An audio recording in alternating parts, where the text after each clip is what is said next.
Coming back to the idea that I want to create like next crazy big thing like Facebook or Twitter, the scary thing is when you have some crazy goal, you should be careful because it might become true. So I feel like I accomplished that and then realized, oh, it's too big for me. I want to kind of go back and do something smaller. Hey, podcast listener, even if you are alone in your entrepreneurial journey, know that today, right now in your earbuds, you are joined by thousands of entrepreneurs from all around the globe seeking to grow better, more profitable location-independent businesses. If you'd like to learn more about what we do and download our entire back catalog, check out tropicalmba.com.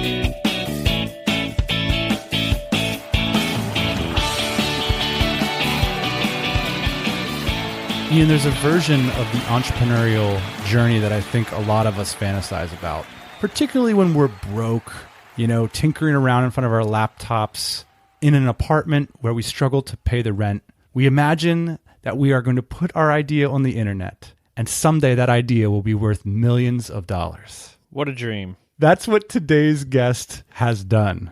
And so we're going to get into the story. This is someone that we know very well. His name's Simon Payne, and he is the co-founder of Leadpages. Now, if you don't know what Leadpages is, it is the preeminent software, I think that's fair to say, in landing pages. So when you go to a website and there's a pretty looking opt-in box there asking for your email address, there's a very good chance that that was generated with Leadpages. Now, I recently got the chance to spend some time with Simon in the beautiful Czech Republic. He hosts an annual meetup for DCers there. That's members of the Dynamite Circle. And I got a soft spot for Simon because I knew him way before this journey. We met him many, many years ago, actually, where the Dynamite Circle was incepted. Do you remember this, Ian? Very well, yeah. We met on a little island in the Philippines. Yeah. And at the time, part of me wants to say, you never would have guessed this random guy in the Philippines would someday found this company that's worth millions of dollars and has over 100 employees and all these things. But you know what? I kind of think that we would have thought that of Simon. Yeah, Simon's a very interesting character. I think when he was over in the Philippines on that trip, he was also practicing martial arts, and he had figured out a way to break into the local martial arts scene, which didn't seem like a very easy thing to do. Stick fighting. I had a feeling this guy was going places. You undersell it when you say stick fighting. Those sticks are just representations of killing weaponry. Yeah. So let's not undersell this. This was a martial art that is particularly brutal. We'll just let Simon start the story there. By the way, if you want to check out the show notes for this episode, you can go to tropicalmba.com/convertplayer, which is the name of Simon's new project. And that'll be at convertplayer.com. It's a tool that helps YouTube publishers collect emails when viewers are watching their videos. Pretty clever stuff.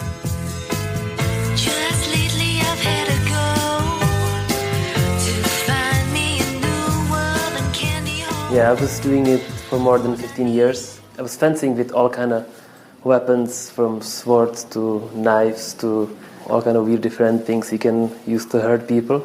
And then at some point I felt like I reached the point where I got enough of training here in Europe and I want to go more and deeper and find somebody else who can teach me more. And that's why I decided to go to Philippines, where this martial art called eskrima is originally from.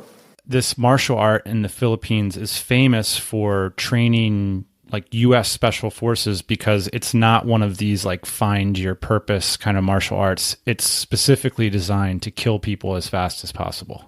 Yes, that's pretty much the description they gave me, and I thought it's bullshit. And then a few months later I realized they were actually not kidding. So these are like the only martial artists in the world that it's okay to have a pot belly and drink beer and stuff, because as long as you know where to hit the other person, you win the fight. Yes, they said that's their only way to survive, because other people probably train harder and they probably know other things and more tricks. So they only need to focus on doing one thing really, really well, because when the time comes, they need to be really fast and effective.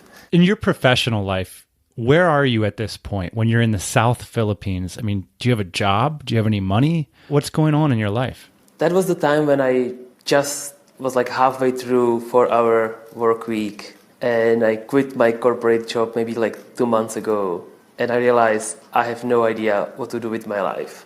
So the only like passion goal I could think of, which was this martial art goal, and that's why I decided to travel to south of Philippines. You're learning how to kill people on a very desolate island in the Philippines. How did it come together that we met? It was purely by accident. I didn't pick Philippines only for the martial art purpose. I also at the time was in touch with Sebastian Marshall, and he sent me a link to your podcast, and he said, hey, these two guys are the guys I'm listening to. You should check them out. I was like, oh, that's cool. One more reason to go to Philippines. Maybe they will be there at the same time. Because it looks like a complete bullshit to me, but I need to discover what's behind that. I would like to know what's the real story. So you managed to get yourself on a ferry, and we met in an island called Mindoro. And there was like 24 entrepreneurs there that had come for what was essentially like a party/mastermind weekend. Can you describe that a little bit, like based on your memory? Like what was that meetup like for you? I didn't experience anything as intensive as that before I went there. So it was something that completely blew my mind because it was full of, awesome people with incredible stories. I was just overwhelmed by everybody's like help, feedback, ideas, experience, and potential, what we can do together, how each of us can individually evolve, what you can achieve, because everybody talk about what they want to do, what they're already doing. I really enjoyed that. To me, it's strange to think like why it was such a random thing to all be there in such a remote place. Maybe it was partly the fact that it was so remote that the people were so interesting. Yeah, I just got to jump in here to say that I'm pretty sure that circle of all of us entrepreneurs sitting around was like the idea in our heads when we said Dynamite Circle. This is how most companies get named in a very lame fashion. We're literally sitting around in a circle trying to think of explosive ideas. And we're like, oh, how about the Dynamite Circle group? The group is way cooler than the name, by the way. I'll tell you what, though. There was an incredible energy to it. I remember like that recognition of sitting across from people is like, whoa, these are my people. They're being honest with me. We're digging in together. And it was a start of something that's been really, really special. It was right thereafter that we took everybody that was at that meetup on that porch and invited them into a private forum. And since that day, I mean, people have been growing serious businesses out of these connections they're making. It's astonishing to see how much we've grown together and grown with each other in many cases. I remember first, after a few months of DC Forum, I was pretty sad because new members joined. And for me, DC was very personal. I knew everybody face to face. So for me, it was the forum where I logged in and I knew those 20 people, like how they look like, what are their stories. And when new members joined, I was kind of like not happy at the beginning, but eventually it turned to be good. Well, how did that evolve for you? Because when we first thought about doing this episode together, I was sitting in your backyard in Prague a few weeks ago, and there were 35 DC members there. A lot of them people that you had brought into the group. And so how's that thinking evolved for you? Awesome for me. I remember that particular meetup that you've been to a month ago, I think. The best description I heard was when Jimmy Hayes from Minaal asked me, and he was attending the first meetup that I did there. He asked me, Simon, are you seriously throwing a Dynamite Circle party at your mom's backyard and she's going to be cooking for us? And I was like, yes. And he was like, that's absolutely awesome. I like that, and I keep doing it every year now. Why do you put so much energy into it? I mean, I had so much fun because, like you said, we were in your mother's backyard. She was cooking hamburgers for us that were amazing. It's a beautiful place. It felt like family, actually. The meetup sort of felt like family.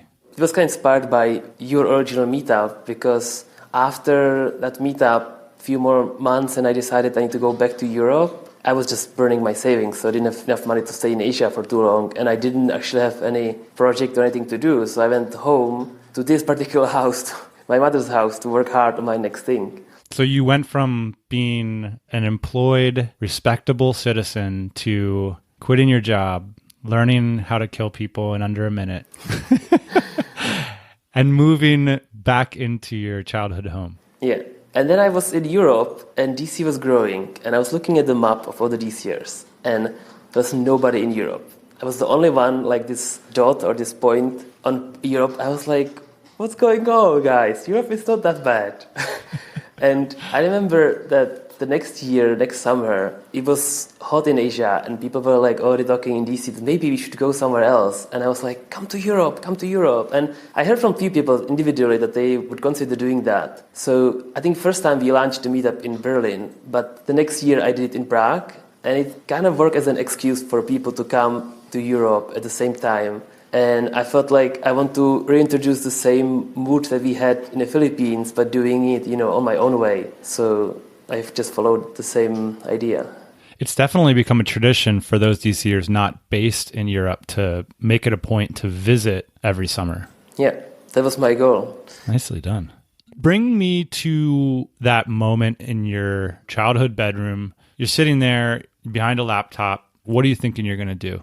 I get this intense feeling which I only gained actually after I visited Southeast Asia and meeting all of you guys, that my skills are actually valuable and actually can achieve something and build something great. I needed to clear my head, and I get this feeling like the tools I learned to use and the skills I had can be used to build something big like Twitter or Facebook. I was thinking kind of foolishly, like, why not? The technology is already here. Cloud computing was just arriving as a tool for developers that can be used by simple guys like me. So I felt like I can build something big just alone. Is that what you were thinking when you were in your bedroom? Yes.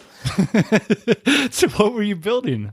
At the time, I was building a shift planning app for Starbucks, which would help managers at Starbucks cafes to plan the shift for all the employees. So this is a software that would help the managers of the Starbucks manage their staff and when they were on and when they were off. And what gave you that idea? I had an insider. My sister worked as a barista in one of the coffee stores. And she told me, hey, Simon, I'm working here. I spend like 8 hours every day with this crazy Excel spreadsheet. You're smart. You have to know how to do it better. And I was like, this is insane. Like this incredible company, which is all around the world, is using the same spreadsheet. And when I was in Philippines, I saw people using the same spreadsheet. I peeked over the shoulder a few times. And in China as well. So I saw this opportunity of like implementing something that was a pain point for all the shift managers in every Starbucks around the world.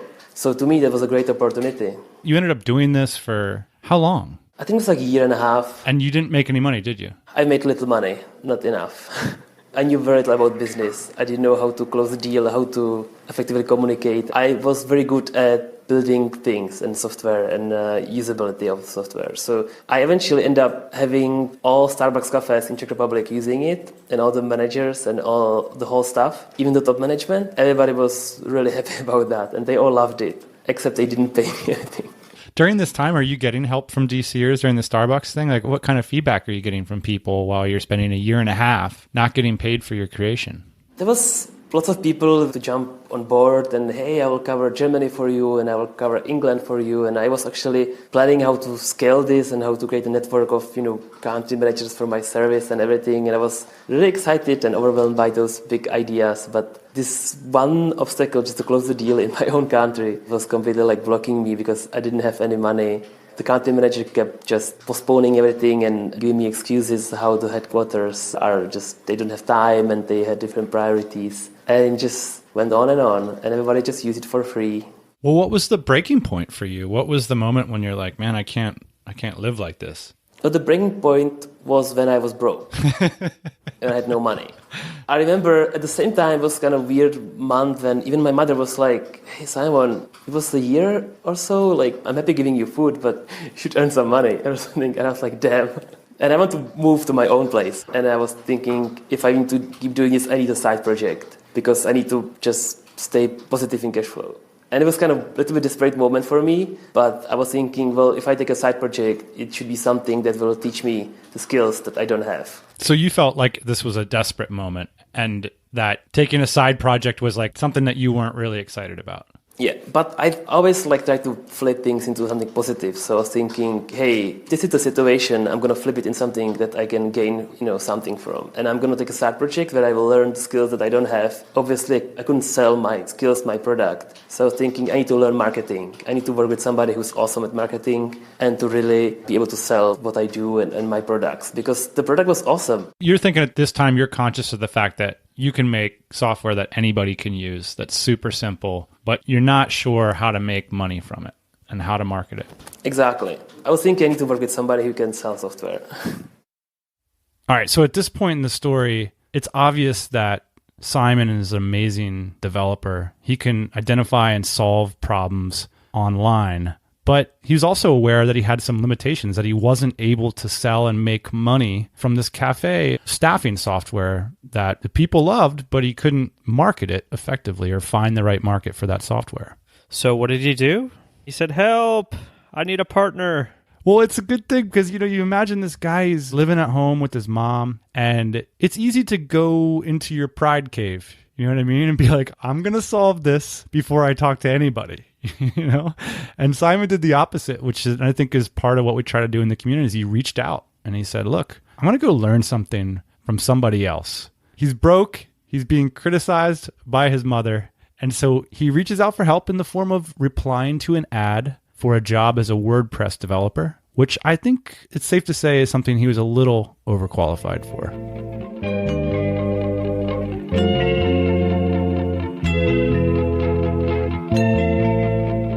I look at it and I was thinking like, well, I should actually listen to my motivation goal that I'm going to learn something, even if I do something that might not be super fun. And I immediately struck me that the wording on the post was really good. The messaging, the copy that they wrote was really nicely written and really clear. And I was like, this somehow like communicates really well. The other posts were not so interesting. And I went to some of their marketing materials and I see like these guys are actually selling stuff and really well. And they caught my attention and I was super skeptic. I think they listed something like 15 things this developer needs to have, which I kind of like, it's like 15 things. That seems like a long list. So I replied, hey, I got like 30 things that you might want.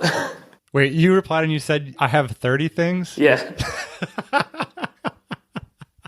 So the job was WordPress developer needed. You reply and you say, I'm pretty much way better than you're asking for, so you should hire me. Yes, I was super arrogant, but in a nicely way, in a self-confident way, because I felt like I can help them, but I don't want to be just another poor WordPress designer. And so it turned out that the people behind this post was actually Clay Collins. Yes. He's famous on the internet. He was famous at the time. Did you know who he was when you applied to this job? No, I had no idea. It's worth briefly saying that Clay Collins is the CEO and one of the 3 co-founders of Leadpages. But we all knew Clay before this. Clay was, I would say, like similar to what we're doing. He had a podcast, he had a really compelling blog, and he was selling training, like marketing training to entrepreneurs at the time. Right. I think it's just interesting as a background to see like how people's careers can evolve. I mean, it was obvious that Clay was super smart and talented. It's interesting to see how this connection that they made created something bigger than the sum of its parts. Yeah, and just the trajectory of Clay, too, just from watching him evolve in his career, it's a pretty natural progression, I think, that he is now running this company that basically has marketing software. He didn't do a complete 180 from where he was at. I think this is a summation of what he's been working on all along. You're right. And well, I don't know if Clay would say this, but I remember reading his blog posts. He would write these epic blog posts. He was one of the original marketing bloggers that I had followed. And I could see like more established business people like looking at his blog posts and being like, who's this guy talking about marketing or whatever, And the lesson is that like, if you stick at it and if you know your stuff, you can open yourself up to these incredible opportunities. In other words, it was interesting to see him from the beginning. You know what I mean? He wasn't always the CEO of a big company worth millions and millions of dollars. And so it's a story of inspiration. That's what it is. I'm inspired.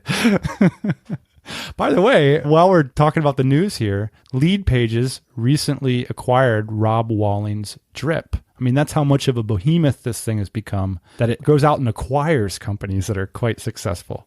Yeah, and if you want to hear about that journey, Rob and Mike detail it on their podcast, Startups for the Rest of Us. And we will link to that episode on our show notes, which if you click on your phone, you might be able to see them, but they'll also be at tropicalmba.com/convertplayer. When you start to go back and forth, do you realize it at that point, or the whole time you're just like, yeah, this is just a WordPress gig. I'm the man. Hire me. I actually didn't have communication with him. I communicated with Tracy Simmons, which was eventually our 3rd co-founder. And she was the one who put the post and who communicated with me. And we had a Skype call very early on after my email because she was like, what the fuck is this email? I need to talk to this guy because he's either really good or really bad. So you got her attention. And we jumped on a Skype call. And I had just incredible 1-hour call with her, which was very like brutal, honest. She loved it, and I loved what she had to offer. What was so honest about it? I mean, what were you guys sharing with each other? I don't remember precisely, but it was something in a way that I will help you to build some WordPress stuff, but at some point we have to build something, bigger together, bigger than just WordPress. Well, let's talk a little bit about like where they were at the time. So Clay had this YouTube show called The Marketing Show. Hello everyone, my name is Clay Collins, and in this episode of The Marketing Show, I'm going to be giving you the world's best double opt-in confirmation page. I'm going to show you how it works, I'm going to show you why it works, and I'm going to be offering you the opportunity for us to redesign one of your landing pages. That's what you have to look forward to in this episode of The Marketing Show. Correct me if I'm wrong, but he wanted to be able to put an email opt-in box over top of the video while he was playing the show. Is that accurate? Yes, that was one of the things. Yeah, that was the time when he had this idea, and he was already kind of like well known in marketing circles. Obviously, I had no idea, but he was already kind of like famous, and people like loved this video. And he actually helped people. He had like full setup business all around information products that help people to do their own marketing. Was it the video or was it the lead page that was the welcome gate? I think the first thing that motivated him and Tracy to move away from information products to software was that he was honestly trying to help people to do better marketing. But people were not reading those ebooks and not watching those videos. And it was kind of frustrating when you feel like you got something really cool that would actually help people and people are not following your advice. So at the time, Clay was a coach. And then he was an instructor, so he would create materials for people to improve their businesses. Yeah. And then he was like, look, only 10% of the people that buy this like implement it in their business, so why don't I make a tool? Something like that, yeah. And one of those tools was Welcome Gate. That was the first thing I did, yeah. Okay, so I remember Welcome Gate because you would go to Mixergy. It was like the biggest business podcast. Everybody listened to it. And when you would go to the website, it would kind of like interrupt you a little bit and say, hey, like, welcome to Mixergy. Do you want to get this program? All you got to do is give us your email address. And at the time, like, there was no way to really do that on the internet, on your own website. That was the idea when what we talk about with Clay is that if you actually give people software which can give them boundaries, how to not to screw up, but on the other way, allow them to do something that already works and is proven, they would greatly benefit from that. So this Welcome Gate was only possible to set up if you had a developer. And with Clay, I think it was the first week I worked with him, I developed this plugin which helped you to do it on your own site in WordPress in a matter of a few seconds. How did that first few weeks go building that stuff for them? Were you just like the hired gun and they were just paying you hourly, or how did it work? I think it was paid weekly or something like that. They already made very clear that they don't want somebody like part-time, they want somebody like full-time and will work with them for possibly several years. They don't want to hire somebody just for a few months. I think it's safe to say that between your creative genius with technology and Clay's marketing knowledge and audience, is it fair to say that that was kind of like it sparked a fire? Yeah, but it's not the whole picture. There was a third element. It was Tracy, because me and Clay, we were like those crazy two kids doing this weird conflict between technology and marketing, always like half arguing how to do stuff, while she was running things. She was the operations of everything, accounting, business, and she was the one who actually made the business work as a business. We were the crazy two kids just playing with our tools. So the three of us together was insane balance that most people, don't have. That was a really great combination. And know that there's so many people listening to this show that remember Welcome Gate. Like, it was an important product in the space. It really changed what publishers could do. At what point were you like, oh shit, we've got something? You know what I mean? At what point did it come from like, yeah, we're going to work together for a while to like, oh man, my life might change? I think before every product that I launched with Clay, I was always skeptic, and he had to like prove to me it actually works, which was this weird like clash, which I wasn't so skeptic that I would actually stop him, even though I sometimes told him even Leadpages was a bad idea. Bring me to that argument, because Leadpages, now everybody knows about Leadpages. You thought it was a bad idea. This is great. So why did you think it was a bad idea? I thought even the Welcome Gate was a bad idea because I'm a developer. I see what needs to be done to set it up like on my own, and I see like 15 minutes, half an hour, 2 hours. I think like anybody can obviously do that, and if they don't know how, they would Google how. And then I realized, shit, these people actually don't have time to do that. So when we created the first plugin Welcome Gate and launched it for free, and we had this great success, I was like, wow, we're actually helping people. That's a great feeling. And I didn't know that. So I felt like this is a great combination because Clay can communicate with people and I can help them with my skills. And together, somehow it just worked. So there was this sense that he saw markets where you didn't see them, I guess. Yeah, but I was always reminding myself, that's why I joined him, because I need to learn how to do marketing myself, because I obviously didn't understand the market. So I was never really loud about what he should be doing. I was just thinking, hey, this sounds weird, but let's try it. So was there a moment for you guys when you kind of, all three of you looked at each other and you were like, oh my goodness, like we've created a monster? We've really done something here? Or was it more gradual? It was more gradual, but I think we had this excitement like from the day one. I think like 2-3 weeks later, I even went back to Tracy. I told her, like, Tracy, this is really weird. Like, I think you have really weird, like, hiring standards because you hired me after one Skype call, and that's just not good. We can't be hiring people like that. And I didn't know who she was, and she just smiled and told me, Simon, I worked 25 years in HR. I had thousands of interviews. I never, ever hired anybody after one Skype call. You are the first one.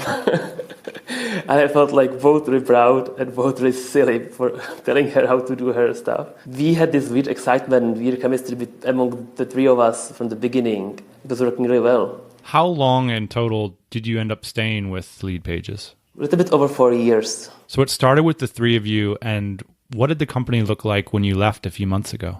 I think it was about 150 employees. And what was your role throughout those 4 years? My roles changed to so many different levels. I started working as a WordPress designer, a developer, and eventually made it to co-founder, to CTO, software architect, different technical roles, and from managing to more technical and architectural positions. Do you care about money? Is that why you did this? Because you were broke when you got involved with this company that some of the most famous investors in Silicon Valley invested millions of dollars in. That seems like a crazy ride. Just a few years from like your bedroom to needing to pay the rent to millions of dollars in investments. No, I don't think I was ever motivated by money. For me, it was always the number, which is why Clay was doing the marketing and I was doing the technical side, because he was driven by money and by numbers, and we all needed the numbers to be positive so that we can all, survive. And he did a great job. But for me, it was more, even though like creating tools for marketers at the beginning didn't seem like a exciting thing, then I realized I can, with my skills, create tools that will really, like change people's lives in a way that it will help them build their businesses and achieve stuff. And that felt really exciting. So for me, it was always the excitement. And building something that would be helpful to people was the thing that drove me all the time. So why walk away from Leadpages? It's doing better than ever. You guys just acquired Drip. Like there's so many exciting things going on with Leadpages. Why leave it behind? I feel like I learned so many new things, and I also learned what I always been really great at. And I am really good at building things from scratch. Like taking some idea or tool and almost overnight or a weekend or a month building a new tool. And I always did that at Leadpages. Every new feature or new thing that I created was usually kind of like solo project. And I realized at this company of this scale, I'm not as useful. And I didn't enjoy so much the management and the higher roles. I really wanted to be hands down with the product, with the tool, and crafting it with my own hands. And the more people you have, the more kind of like high level you have to go in a way that you actually don't write any code anymore. Do you mind sharing, like, how did it go with Clay and Tracy? It must have been hard to tell them that you're going to walk.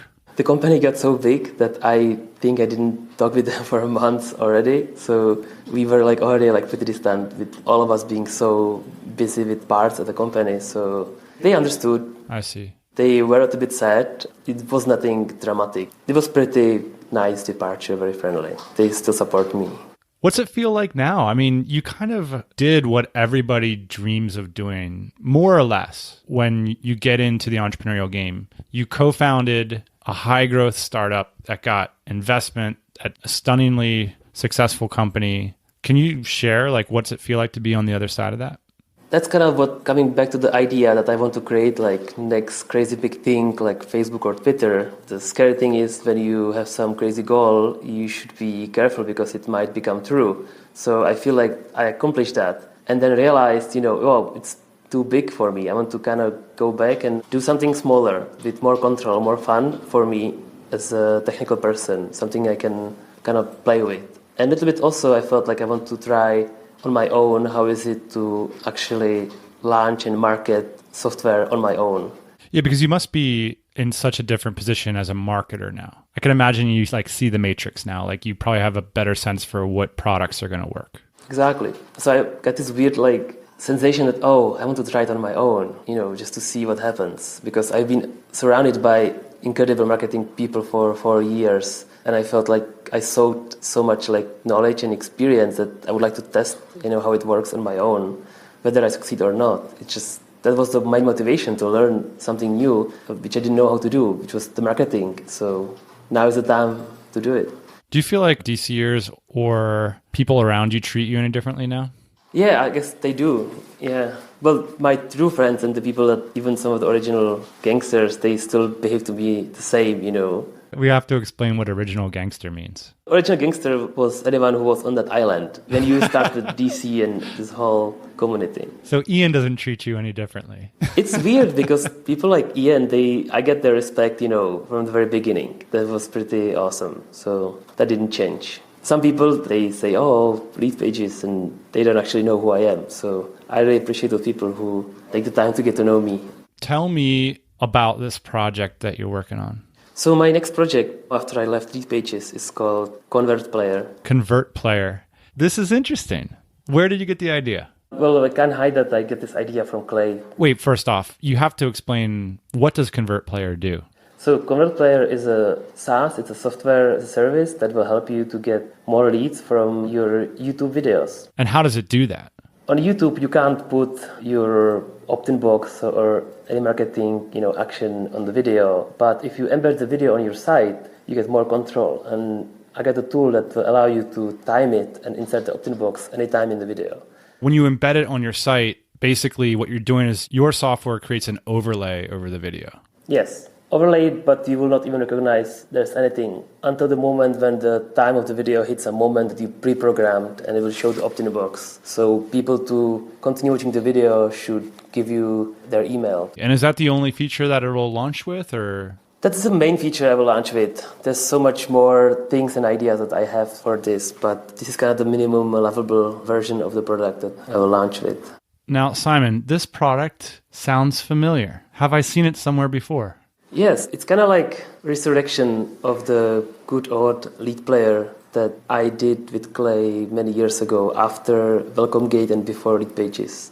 It's so interesting with this, because Lead Player was one of your projects when you guys all started working together. And for a moment in internet time, everybody's videos were shrouded in your software. Fast forward a few years and it's just gone. What happened there? Well, Leadpages happened. It was just such a great opportunity, and we didn't have the time and the focus to even maintain it on a site. We were looking for a laser focus on our next big thing, which was Leadpages, so we couldn't spend time on Lead Player. So we had to shut it down, and it was a really hard decision. We talked about it really long, and eventually we moved on. But the idea of Lead Player stayed in my head for all those years because I loved that product. I was working on it for almost a year, I think. I just kept thinking I need to do it again and much better. So how are you going to do it differently? I'm assuming you're not looking for investors. No, I'm going to be fully bootstrapped. And I completely rewritten the code from scratch. I didn't even look at the old code or anything. I just went with the idea that I need to put this opt-in box on a YouTube video again, but in a more stable and professional way. Then I will use my skills as a completely newbie marketer to try to promote it and launch it on my own. Congrats. I'm looking forward to it. When's it launching? Very soon. The software is 99% done. I have the landing page at convertplayer.com where you can subscribe for the launch information. Convertplayer.com. And will you come back on the show to share how it goes? Yeah, I would love to do that. Yeah. I mean, I've gotten my own experiment because I bought lights and I'm recording my own marketing videos in my office, and I'm doing landing pages and writing my own copy, and I'm gonna be using Drip to do my own email marketing. And it's just, I realized I never actually sold anything. I still am that guy 5 years back that didn't actually sell anything on his own, in my name. So it's kind of scary because the technical part is super easy. I know how to do it. It already works, and I'm really excited about how the software looks like. But the other thing, when I'm going to be putting myself out there and communicating my own marketing, that's going to be scary, but only in a way that it's kind of exciting and I want to try it. Well, thanks for joining us, Simon. Appreciate it. Thank you for having me. Just lately I've had to go to find me a new world and candy home. Yeah, first off, congratulations to Simon for just being on an incredible ride and for launching convertplayer.com. I feel like Simon is a little bit of the Midas touch kind of guy, you know? Like when you use his software, it's so simple, it's so intuitive. And, you know, this software used to exist in the past. You know, there was a brief period there where you go to YouTube videos on people's blogs and they were asking you to opt in. It makes so much sense. I was not aware that Leadpages had discontinued that software. And by the way, shame on you for not having, I'm going to blame you for not having Simon on the show for the past 5 years. Well, I've like traveled to his country just specifically to visit with him. So it's not that I don't like Simon. It's just that the time hasn't been appropriate, but now obviously the time is appropriate. So Simon, thank you for being on the show. Thank you, Simon. We look forward to returning to your beautiful country and abode. If you're interested in checking out what Simon's up to, do check out convertplayer.com or check out this post, tropicalmba.com/convertplayer. We will be back next Thursday morning. See you then, boss man. See ya. Hey, thanks for listening to the Tropical MBA podcast. You can go to tropicalmba.com, get access to hundreds of back episodes and all kinds of other goodies. Load up your iPod. That is the cheapest way to fly business class on your next international flight. We will see you next Thursday morning, 8 a.m. Eastern Standard Time.